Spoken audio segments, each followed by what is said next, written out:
No, it's a good, maybe we spend too much time on the mind as we advise not to do. And we spend too much time on the mind and not enough time on the no mind, and we're just That's venturing exactly into how but that's no exactly mind. the proportion in our lives. But this was meant to be about heaven and what heaven means. So let's talk with about no that. mind. I'm postulating here that there's a place that you go to, and you go to it when you're asleep, and it's... And sleep naturally different. is a shutting off of senses. Right? Yeah, it's a shutting off of senses. So it's a place you go to. We are supposing the existence or non-existence of a place where your senses are just so big and loud they can't make it through. Place like the eye of a needle. To enter the eye of the needle, you have to shed all the bulky parts of yourself to be able to make it through that hole, through that tiny little hole. And really, I think an easy thing that people can relate to, and I don't even want to say most people, because I think that in modern days, a lot of people are not really dreaming anymore, or are so distant from that place that I hear it all the time. Oh, I don't dream. Oh my God, you dream? It's such an old thing to do. You're so old school. Yeah. But yeah, it's people are surprised by if they hear dreams and their intricacies and their, richness. And not in my experience. Their vividness. Their vividness. A lot of people, if they dream, also you could see it even in your own dreams, where when you're really worked up, your dreams are very close to reality, that there's not much richness to it. It's like a replaying of something, or a playing of something that's about to happen. But anyway, not deep dive. Dreams are a good indication. Dreams are a good of what indication. could possibly be. At Yeah. the end of the day, this whole exercise is speculative. It is. Right. It's speculative based on certain things that we've heard and perhaps we've experienced through dreams. A dream is a window into the no mind, or extremely decreased activity of mind. Another one is through the... Say hi, buddy. Oh, he got worked up. Easy love, easy baby. He's cute. Good boy. You're a good, friendly boy. Got it a little bit. Worked out in the end. Have a great day. Come on, baby. Louis, are you falling in line now? He's a boy, yeah. Okay, all right. That makes sense then. Louis, he's just... There you go. I guess he's going with you. Our dog now. Okay, love. Yeah, you found a new girlfriend, huh? Come on, baby. Hey, stay. Crazy boy. Yeah, so beyond dreams. But Let's beyond, just try to beyond wrap up, dreams, because I'm one getting of the tired. other indications are the dreamlike hallucinations that come from Deeply psychedelics, meditative. deeply meditative, but also on the easier route. Meditation takes a lot of time, and we've had great influential figures from Buddha to Jesus to Moses to Muhammad that tell us about this area when you eliminate this relationship with ego, So with prayer, Satan, with Mara. meditation.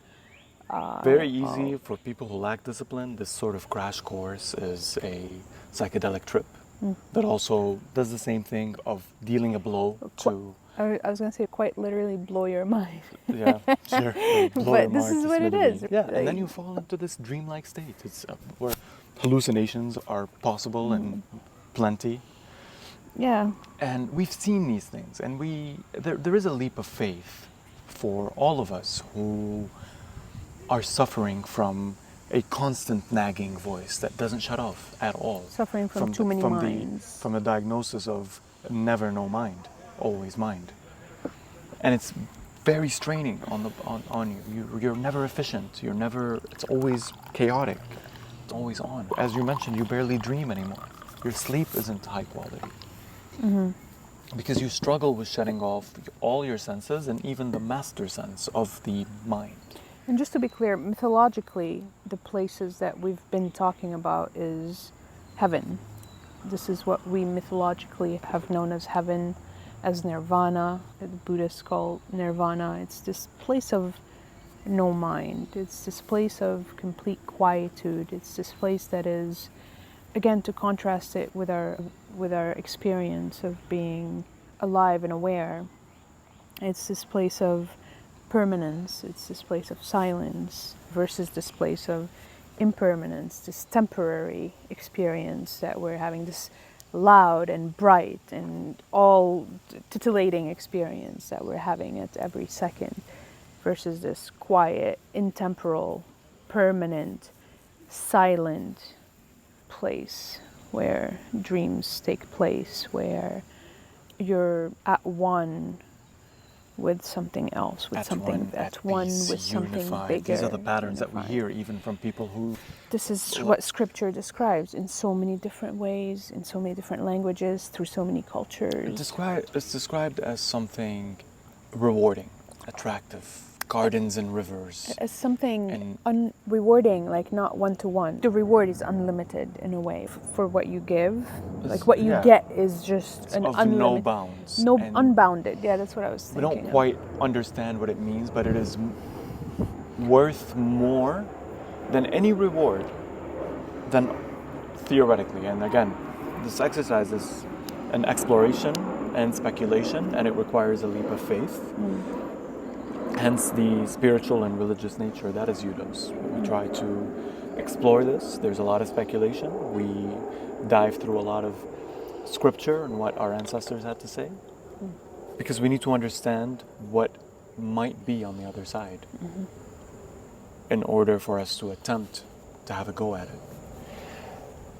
But it's very attractive, and in theory it's more attractive than all the pleasures that ego can get you. And we have to be clear in assessing what that means. How could nothingness be more attractive than all the pleasures? Than allness. That all the weapons in Satan's arsenal. Think of the 7 deadly sins. How attractive is gluttony in a time of hunger and you're about to feast? How attractive is lust? And need I say anything about lust and its attractive nature? About temptation in general. How attractive is that? Now, we know how attractive pleasure can be. We know that. We experience it. We suffer through it, if you will. But we don't know what nothingness is. And all these people, all these historic figures, important figures, that have built nations and nations great, they're all telling, from all walks of life, not just in the Abrahamic philosophy that we perhaps are bred and born within and we emphasize a little bit, but all walks of life. There is this explanation of breaking from the shackles of mind that gets you into something very attractive. And it's righteous. It's counterintuitive. And it takes a leap of faith, because what we have here on this side, on the side of pleasure, we can experience. Because you have to relinquish something that you can experience. And it's very attractive. So you have to relinquish that pleasure and the potential for pleasure for something that's unknown, vague, impossible to describe. Yeah. Even by the people who have been there. It's inexplicable by nature. It cannot because you be can't spoken. have this rationalizing mind to describe it. And very famously, people would come to the Buddha with a question, and Buddha would just stare at them silently, because there is nothing to say. There is nothing to say about it. And everything that you say, everything that we say, again, is just always going to be a bastardization. It's always going to be wrong. It's always going to be cheapened. Knockoff. Yeah. It's always, again, you're using a tool that is our mind and language, which is another great tool that we have. But you're using a tool to explain something outside of itself. And it's just, you can't quite do it. And this is quite the indication of how beautiful it may be, because people have come out and they've come up with really beautiful, usually poetic descriptions. We think of Rumi, we think of Ibn Arabi, we think of the Buddha. Think of anybody who's ever been inspired has come from that place. Whether or not they call it that or they know that, any inspiration comes from a place of no mind. Comes from a place beyond that, comes from a dreamlike experience. Yes. And that is indicative. If this is a bastardization, and it's beautiful, and it's poetry, and gospel, and all its rhythmic, beauty, it's melodic, it's poetic. it still cannot explain how beautiful it really is. This hanging out in heaven, the place of reward that is brought about by God. And all we have is speculation. That's all we have. But I think it's enough. It's enough for us to give it a try. And this is why things, having a tool, a ritual, like the zero dose that we have at uDOSE with the psychedelic trip, if you will, to give us a glimpse it was necessary for me to have this glimpse of what these influential, important, beautiful figures in our ancestral trail had to come and tell us. But it took, for me at least, a glimpse of this unity, of this love, of this overwhelming joy that exists with a decreased mind, the sense of awe and beauty, and the duality of significance and insignificance that you feel at the same time. It took that glimpse of heaven, that crash course, because I was undeserving in a way. I wasn't disciplined enough, and I still am not. I mean, we're talking about a speculation and exploration into a kicking off us individually and as a larger group, as a community, to attempt to put together a set of tools that help us in fighting ego, in controlling ego, and in getting to phases, disciplined phases of no mind. And the rituals of psilocybin are there to help us, but the intent and the highly recommended route is to have the discipline you need to meditate and actually get to know mind rather quickly. And that takes a lot of discipline, it takes a lot of effort, and the larger the community you sit within, the easier it is for you, because we are social creatures. And if we do this together, we have a better chance. Said, I think that's a good place to wrap up. Okay. It gets to it's a good shallow. There are a few things I still wanted to say, but I think we should stop here. Maybe those things you could put in writing, Or maybe or have a recording separately. when we dive into the spiritual too, This is just we an just brought up introduction. the routine and how that excites the mind. It What kinda would you wakes like to up. discuss further? We could write it down, maybe bring it up next time, or I'm going to discuss the boringness of sitting and meditating and trying to get to silence. the and how boringness of that's- life in general, that's- disciplined life. And that's how that it may rationally be unattractive. But again, you're rationalizing here.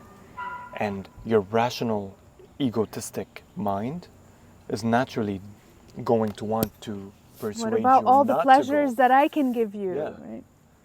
Okay. And I wanted to talk about that. I wanted to talk about the happiness that comes from ego, from the taking in and giving in to the dopamine and the serotonin, versus the type of joy and love that comes from oxytocin. That Yeah. comes I from would like to discuss righteousness, oxytocin a little endorphins. bit more Yeah. as part of the reward, because we didn't bring that on. Yeah. But maybe we could The have O that. and dose. We could have I have an idea of how to incorporate that later on to this. Okay.